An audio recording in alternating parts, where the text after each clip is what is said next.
Hello दोस्तों, मैं लेकर आया हूँ आपके लिए एक और शानदार वीडियो। हिंदू विवाह मैरिज, यानी कि मैरिज क्या होती है दोस्तों और कैसे होती है, और मैरिज में क्या क्या होता है, जैसे कि मैरिज किन किन कॉन्सेप्ट या किन किन वैलिडिटी से मैरिज होती है दोस्तों। तो हिंदू विवाह वही होता है जिसमें एक लड़का और एक लड़की मिलकर शादी करते हैं, उनके माता पिता का भी रोल पार्ट होता है। तो चलिए शुरू करते हैं बिना किसी देरी के। पहला है दोस्तों हिंदू विवाह का तात्पर्य, यानी कि हिंदू विवाह क्या होता है। तो हिंदू विवाह का तात्पर्य कन्यादान से, यानी कि जिसका अर्थ है पिता द्वारा लड़की को पूरी परंपरा और संस्कार या रीति रिवाज के साथ लड़की उपहार में दे। यानी कि कन्यादान वहाँ होता है जिसमें लड़की के पिता लड़के को पूरी परंपरा से और रीति रिवाज के साथ लड़की को उपहार में देते हैं। और हिंदू विवाह एक बहुत ही प्राचीन परंपरा है जो वैदिक काल से लेकर आधुनिक दुनिया में अब तक विभिन्न संशोधनों के साथ प्रचलित है। यानी कि जो विवाह चल रहा है हिंदू विवाह वो बहुत पुराने समय से चल रहा है, और इसमें कई संशोधन भी हुए हैं। और इसमें 16 संस्कार है, जिससे कि हिंदू विवाह और एक बहुत ही महत्वपूर्ण संस्कार है, जो सबसे महत्वपूर्ण संस्कार हिंदू विवाह है 16 संस्कारों में से। हिंदू विवाह अधिनियम 1955 की धारा 2 में कहा गया है, ये देखिए कि 2 में कहा गया है, रेड कर देते हैं, कि यह अधिनियम किसी भी ऐसे व्यक्ति पर लागू होता है जो जन्म से हिंदू है या जिसने अपने धर्म बदलकर जिसके किसी भी रूप में अपना दिया हो। ये हिंदू धर्म उस व्यक्ति पर लागू होगा जो जन्म से हिंदू है या उसने अपना धर्म बदल लिया, जैसे वीरशैव, लिंगायत या ब्रह्म प्रार्थना या अनुयायी है, या आर्य समाज। कोई भी व्यक्ति जो बौद्ध, जैन या सिख है, वहां भी इस अधिनियम के अंतर्गत आता है और उसका विवाह भी हिंदू विवाह अधिनियम के तहत ही होगा। यहाँ इस क्षेत्र के बाहर रहने वाले किसी व्यक्ति पर लागू होता है, सिवाय कि जो धर्म से मुस्लिम, ईसाई, सिख, पारसी या यहूदी है। जो व्यक्ति मुस्लिम, ईसाई, पारसी या यहूदी है उस पर यह धर्म लागू नहीं होगा, बाकी सभी व्यक्तियों पर लागू होगा। और ऐसा व्यक्ति हिंदू कानून द्वारा शासित हो रहा हो। ऐसा माना जाता है कि यहाँ पति पत्नी के बीच का सबसे मजबूत बंधन होता है। यहाँ एक अटूट बंधन है जो मृत्यु के बाद भी बना रहता है। हिंदू विवाह मानना है कि जो शादी का बंधन है मृत्यु के बाद भी बना रहता है। विवाह का महत्व एक पीढ़ी तक नहीं बल्कि हिंदू की गहरी मान्यता है। पत्नी के बिना हिंदू धर्म के किसी भी संस्कार को पूरा करने में व्यक्ति अधूरा माना जाता है। ये जैसे कि जो पत्नी है, जब तक व्यक्ति का विवाह नहीं होगा वो तब तक वो 16 संस्कारों में अधूरा माना जाएगा। और इसमें the concept and validity of Hindu marriage, यानी कि हिंदू विवाह की अवधारणा और वैधता क्या है। तो लंबे समय के साथ लोगों की जरूरतों और सुविधाओं के अनुसार हिंदू विवाह संस्कारों में बदलाव किए जाते रहे। यहाँ पति पत्नी का रिश्ता है, जो विवाह है वो पति पत्नी का रिश्ता है।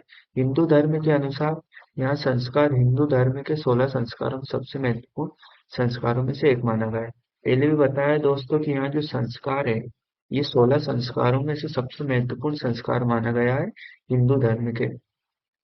और यहाँ एक पवित्र बंधन है। हिंदू विवाह जो है वो एक शादी का पवित्र बंधन है जो तोड़ा नहीं जा सकता। यहाँ जन्म जन्मांतर का रिश्ता होता है। दोस्तों हमारे हिंदू धर्म में कहा गया है कि यहाँ 7 जन्मों का रिश्ता है, यानी कि जन्म जन्मांतर का रिश्ता है। यहाँ एक ऐसा बंधन है जो पुनर्जन्म और मृत्यु के बाद भी बना रहता है। वेद के अनुसार मनुष्य तब तक अधूरा है जब तक कि विवाह करके अपने साथी से नहीं मिल लेता। दोस्तों वेद में भी कहा गया है कि जब तक मनुष्य शादी करके अपने साथी से नहीं मिल लेता तब तक वो अधूरा माना जाता है। और इसके बाद कॉन्सेप्ट ऑफ मैरिज, इसके अंतर्गत 2 पॉइंट है, संस्कार और अनुबंध। इसमें हिंदू विवाह एक धार्मिक संस्कार है जिसे एक पुरुष और एक महिला धर्म, प्रजनन और यौन सुख की शारीरिक, सामाजिक और आध्यात्मिक आवश्यकता के लिए एक स्थायी रिश्ते बनते हैं। यानी कि इसकी जो अवधारणा है उसका एक फर्स्ट पॉइंट है संस्कार। संस्कार क्या होता है दोस्तों? हिंदू विवाह, इसमें एक पुरुष और एक महिला, धर्म, प्रजनन और यौन सुख की, ये देखिए दोस्तों, सामाजिक और आध्यात्मिक आवश्यकता के लिए एक स्थायी रिश्ते में बंधे होते हैं। यहाँ एक हिंदू विवाह का एक बहुत ही महत्वपूर्ण पॉइंट। इसके बाद विवाह की पवित्र प्राकृतिक की तीन विशेषता बताई गई है दोस्तों। इसमें विवाह कब पवित्र माना जाता है? जब पति पत्नी एक स्थायी बंधन है जो मृत्यु के बाद भी स्थायी और थका हुआ रहता है, मृत्यु के बाद भी साथ रहते हैं, यहाँ एक पवित्र बंधन है। इसमें बताया गया, यहाँ एक बार बंध जाने के बाद इसे खोला नहीं जा सकता। जब ये एक बंधन बन जाता है तो इसे खोला नहीं जाता। परंतु अब मॉडर्न जमाने में दोस्तों एक तलाक आ गया है जिससे कि रिश्ते को वहीं खत्म कर दिया जाता है। उसके बाद तीसरा पॉइंट है, यहाँ दूल्हा और दुल्हन का एक धार्मिक और पवित्र मिलन होता है। यहाँ दोस्तों लड़का और लड़की का एक मिलन होता है, वो भी पवित्र वाला, जिसे धार्मिक समारोह और संस्कारों द्वारा निभाया जाता है, जिसे विवाह कर कर और संस्कारों द्वारा निभाया जाता है। इसके बाद हिंदू विवाह को सबसे महत्वपूर्ण संस्कारों में से एक माना जाता है। प्राचीन काल में लड़कियों की सहमति की कोई आवश्यकता नहीं होती थी। दोस्तों पहले लड़कियों की सहमति की कोई आवश्यकता नहीं होती थी, ये आवश्यकता नहीं होती थी, परंतु फिर पिता को उसकी सलाह या सहमति के बिना लड़के का फैसला करना होता था। योग्य लड़का ढूंढना पिता का एकमात्र कर्तव्य था। दोस्तों इसमें पिता का ही कर्तव्य था कि वो एक लड़का ढूंढे, वो भी योग्य। यदि विवाह के समय व्यक्ति मानसिक रूप से अस्वस्थ या नाबालिग था तो इसे शून्य विवाह नहीं माना जाता था। जैसे पहले जो विवाह नाबालिग में विवाह कर दिया जाता था और इसे शून्य भी नहीं माना जाता था अगर वो मानसिक रूप से अस्वस्थ या नाबालिग है तो। लेकिन वर्तमान दुनिया में व्यक्ति की सहमति और मानसिक स्वस्थता हिंदू विवाह का एक बहुत ही आवश्यक हिस्सा है। ऐसा किसी भी तथ्य की अनुपस्थिति के बिना विवाह रद्द या शून्य या कोई भी कानूनी इकाई नहीं होती। उसके बाद दोस्तों विवाह अधिनियम 1955 की धारा यानी कि आर्टिकल 12 में बताया गया है। धारा यानी कि सेक्शन 12 में कहा गया है कि जब किसी की सहमति प्राप्त नहीं की जाती है तो विवाह शून्य माना जाता है। इसमें पता चलता है कि दुल्हन की सहमति न होने के बावजूद शादी वैध और कानूनी है। इसके बाद इसके बाद इसमें रूप और समारोह भी हैं दोस्तों। प्रमाणिक ग्रंथ, धर्म ग्रंथ और कुछ गृह सूत्र विवाह को 8 अलग अलग रूपों में वर्गीकृत करते हैं। जो विवाह हम करते हैं उनको दहेज या किसी और रूप में यानी कि 8 भागों में वो विभाजित करते हैं, जो इस प्रकार है: ब्रह्मदेव, अर्ष, प्रजापति, असुर, गांधर्व, राक्षस, पिशाच है। तो विवाह के रूपों का यहाँ क्रम पदानुक्रमित है। यहाँ तब जैसे कि एक केस था दोस्तों, कोप्टी-शेट्टी सुब्बा राव बनाम आंध्र प्रदेश राज्य मामले में भारत के सर्वोच्च न्यायालय ने भी आर्य हिंदुओं द्वारा दिए गए विवाह के 8 रूपों के अस्तित्व को मान्यता दी। इसमें सर्वोच्च न्यायालय ने इन 8 रूपों को मान्यता दी है। आप इनको एक बार पढ़ लेना। और उसके बाद 8 रूपों को स्वीकृत और अस्वीकृत रूपों की 2 श्रेणियों में विभाजित किया गया है। जो ये 8 रूप है दोस्तों, इनमें से किसको स्वीकृत करना है और किसको अस्वीकृत करना है, इनको भी 8 रूपों में विभाजित किया गया है। तो हम पहले वाला स्वीकृत पॉइंट पढ़ते हैं, जिसमें कि इन 8 भागों में से किसको स्वीकृति दी गई है और किसको स्वीकृति नहीं दी गई है। तो पहला है ब्रह्मदेव, आर्ष और प्रजापति। इनको दोस्तों स्वीकृति प्रदान की गई है। विवाह के स्वीकृत रूपों के अंतर्गत आते हैं, इन विवाह में उपहारों का आदान प्रदान, युवती का उपहार यानी कि कन्यादान शामिल होता है। हाँ दोस्तों, तो इन विवाहों में उपहार का आदान प्रदान, युवती का उपहार यानी कि कन्यादान शामिल होता है। धर्म ग्रंथों के अनुसार ब्राह्मणों का कर्तव्य है कि वे उपहार स्वीकार करें, इसलिए पहले 4 प्रकार के विवाह आमतौर पर ब्राह्मणों के लिए कानूनी माने जाते हैं। ये स्वीकृत के अंतर्गत आते हैं ब्राह्मण, देव, आर्ष और प्रजापति। ब्राह्मण ब्राह्मण भारत में विवाह के सबसे प्रचलित रूपों में से एक है और इसमें सबसे अधिक महत्व है। जो स्वीकृत पात्र में ब्राह्मण का जो महत्व है वो सबसे अधिक महत्व माना जाता है, क्योंकि ब्राह्मण ब्राह्मण ही होता है जो शादी कराता है। उसके बाद देव, अर्ष और धर्म ग्रंथों में ब्रह्म विवाह को स्वयं पिता द्वारा चुने गए वेदों के विद्वान व्यक्ति को आभूषणों से अलंकृत और रत्नों से सम्मानित किए जाने के बाद बेटी का उपहार देने में समझाया गया है। इसे ब्राह्मण विवाह कहा जाता है। उसके बाद देव, अर्ष और उसके बाद प्रजापत्य। प्रजापत्य मनु के अनुसार, प्रजापत्य संस्कार के अनुसार विवाहित पत्नी का पुत्र 6 पूर्वजों और वंशजों को मुक्त कराता। अगर कोई प्रजापत्य के हिसाब से संस्कार या विवाह कराता है तो उसके अनुसार जो पत्नी का जो पुत्र होता है वह 6 पूर्वजों और वंशजों को मुक्त कराता है। उसके बाद अस्वीकृत जो प्रपात्रता उसके अंतर्गत आता है असुर, गंधर्व, राक्षस और पेशाच। विवाह के स्वीकृत रूपों के अंतर्गत आते हैं, जैसे कि इसमें भी 4 रूप दिए गए हैं। विवाह के स्वीकृत रूपों के अंतर्गत आते हैं राजवीर सिंह दलाल बनाम चौधरी देवी लाल। एक केस था चौधरी देवी लाल का, जो केस था इसमें ये बताया गया था कि विश्वविद्यालय 2008 के अनुसार किसी गैर अनुमोदित रूप से विवाहित निसंतान महिला की संपत्ति उसके पति के बजाय उसके परिवार को जाती है।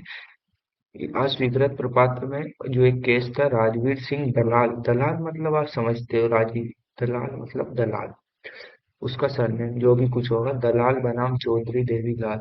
विश्वविद्यालय 2008 के अनुसार किसी गैर अनुमोदित रूप से विवाहित निसंतान महिला की संपत्ति उसके, जो विवाहित महिला रहती है अगर उन्हें संतान है तो उसकी संपत्ति उसके पति के बजाय उसके परिवार को दी जाती है।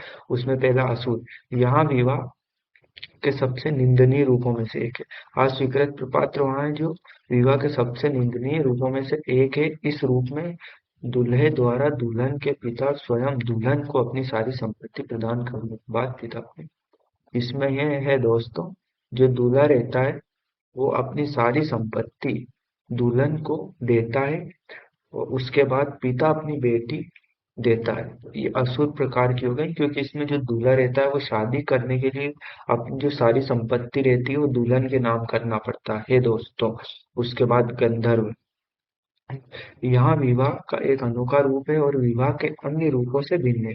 जो गंधर्व है यहाँ विवाह के इन और 7-8 रूपों से अलग है, मतलब, और लड़की और लड़के के बीच शादी करने के लिए आपसी सहमति होती है। ये तो ठीक है कि आपसी सहमति होती है, पर देखते हैं आगे क्या होता है। यहाँ पारस्परिक सहमति शुद्ध वासना से उत्पन्न होती है। दोस्तों जो सहमति है वो वासना से उत्पन्न होती है, मतलब वासना मतलब आप, ज्यादा मैं नहीं समझा रहा हूँ क्योंकि अपने पास टाइम नहीं है, तो वासना से उत्पन्न होती है। और माता पिता की स्वीकृति कोई भूमिका नहीं होती, भूमिका नहीं निभाते। जैसे इसमें माता पिता रहते हैं कोई भूमिका निभाते, जैसे कि एग्जाम्पल आज की जनरेशन मान लेते हैं दोस्तों, जो प्रेम विवाह प्रसंग ये गंधर्व के अंतर्गत आता है, ये जो वासना भरा रहता है। उसके बाद राक्षस, यहाँ विवाह जो रहता है क्षत्रियों या सैन्य वर्गों द्वारा प्रचलित था। ये पहले प्रचलित था, इसका कई रूपों में देखा भी गया है। जैसे राक्षस विवाह युद्ध में बंदी बनाए गए व्यक्ति पर विजेता के अधिकार के समान है। जैसे कोई राजा दूसरे राज्य पर युद्ध करने गया और वो वहां जीत गया, तो उसकी जो महिलाएं रहेगी उनको बंदी बना लेगा और वो उस पर विजय प्राप्त कर लेगा। पर आज के युग में दोस्तों यहाँ आईपीसी की धारा 366 के तहत एक आपराधिक अपराध है। धारा 366 में किसी महिला को शादी के लिए मजबूर करने के लिए अपहरण करने पर 10 साल तक की कैद या जुर्माना हो सकता है। तो दोस्तों इसमें 10 साल की जेल हो सकती है अगर अब कोई ऐसा करता है। उसके बाद वैलिडिटी ऑफ हिंदू मैरिज, जो कि बहुत इंपॉर्टेंट है दोस्तों, सबसे आखिरी पॉइंट जो मैं बताने वाला था, सबसे महत्वपूर्ण पॉइंट, इसमें यहाँ बताया गया है कि एक वैलिड मैरिज क्या होती है, वैलिड मैरिज मैरिज के लिए क्या क्या होना जरूरी है। तो वैलिड मैरिज को हिंदू मैरिज एक्ट 1955 कि सेक्शन 5 में बताया गया है कि किसी भी व्यक्ति के विवाह के समय उसका जीवन साथी जीवित नहीं होना चाहिए। जैसे दोस्तों विवाह हो रहा है तो उसमें पति की पत्नी जीवित हो तो उस समय विवाह नहीं माना जाएगा। हिंदू विवाह अधिनियम के अनुसार एक ही समय में 2 जीवित पत्नियां रखना स्वीकार्य नहीं है।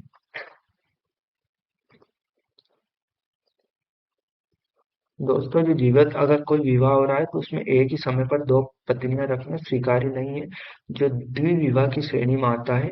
और यहाँ भारतीय दंड संहिता की धारा 494 के तहत दंडनीय है। उसके बाद दूसरा पॉइंट है कि दूल्हे की आयु 21 वर्ष और दुल्हन की आयु 18 वर्ष होना चाहिए दोस्तों। यहाँ भी बहुत महत्वपूर्ण पॉइंट है कि दुल्हन की और दूल्हे की आयु इतने से कम नहीं होना चाहिए। विवाह के समय यह आवश्यक है कि व्यक्ति इस अधिनियम में दी गई कोई भी आयु प्राप्त कर ले। सहमति जबरदस्ती या धमकी देकर नहीं दी जाएगी। सहमति जबरदस्ती या धमकी देकर नहीं दी जाएगी। आधुनिक दुनिया में लड़की की सहमति के बिना कोई पिता अपनी जैसे कि लड़की की सहमति के बिना कोई भी पिता अपनी लड़की की शादी नहीं कर सकता। अगर वो कुछ ऐसा करेगा तो वो विवाह अवैध माना जाएगा, यानी कि वो विवाह विवाह नहीं है, एक प्रकार का जबरदस्ती या धमका कर कराए जाने वाला विवाह। उसके बाद शादीशुदा रिश्तों के अंतर्गत नहीं आते हैं। इससे एक जो पहले वाला वीडियो है दोस्तों, मैंने उसमें बताया कि शापिंड क्या होता है। आप उसमें देख लेना, पर मैं थोड़ा बता देता हूँ। शापिंड वहाँ होता है जिसमें महिला की 3 पीढ़ियां और पुरुष की, यानी कि भाई और बहन है, उसमें से भाई की 5 पीढ़ियां और बहन की 3 पीढ़ियां जब तक पूरी नहीं होती तब तक उनमें विवाह नहीं माना जाएगा। परंतु अगर विवाह हो जाता है तो वो अवैध है, वो विवाह शून्य नहीं है, वो विवाह विवाह नहीं माना जाएगा। उसके बाद है दोस्तों लास्ट वाला पॉइंट, विवाह के समय व्यक्ति किसी पागलपन या मानसिक विकार से पीड़ित नहीं होना चाहिए। मतलब दोस्तों ये है कि जो विवाह है उस समय जिससे विवाह हो रहा है वो पागल नहीं होना चाहिए या दिमाग से पैदल नहीं होना चाहिए। अगर वो दिमाग से पैदल या पागल होगा तो वो विवाह विवाह नहीं माना जाएगा। उसके बाद द्विविवाह का तथा द्विविवाह का अर्थ है कि समय में दो जीवित पत्नियां रखना है दोस्तों। द्विविवाह का मतलब यह होता है कि एक ही समय में दो जीवित पत्नियां रखना, जो हिंदू कानून में अवैध है। पहली शादी से तलाक को अंतिम रूप दिए बिना कोई व्यक्ति किसी और से शादी नहीं कर सकता। यानी कि दोस्तों जो पहली पत्नी रहेगी उसे तलाक दिए बिना और जब तक तलाक स्वीकृत नहीं हो जाता तब तक वो दूसरी शादी नहीं कर सकता। पहले वाले को कानूनी विवाह माना जाएगा। पहले वाला जो विवाह है उसको कानूनी विवाह माना जाए, जो कि भारतीय दंड संहिता 1860 की धारा 494 एवं 495 के प्रावधान पहले से ही जीवित पति पत्नी के रहते हुए दूसरा विवाह करने वाले व्यक्ति पर लागू होते हैं और वो विवाह अवैध माना जाएगा। और ऐसे ही वीडियो के लिए दोस्तों चैनल को सब्सक्राइब करें, लाइक करें, फॉलो करें और मिलते हैं अगले वीडियो में। तो आपका बहुत बहुत धन्यवाद दोस्तों वीडियो देखने के लिए। आपको कैसा लगा कमेंट में जरूर बताएं। धन्यवाद दोस्तों।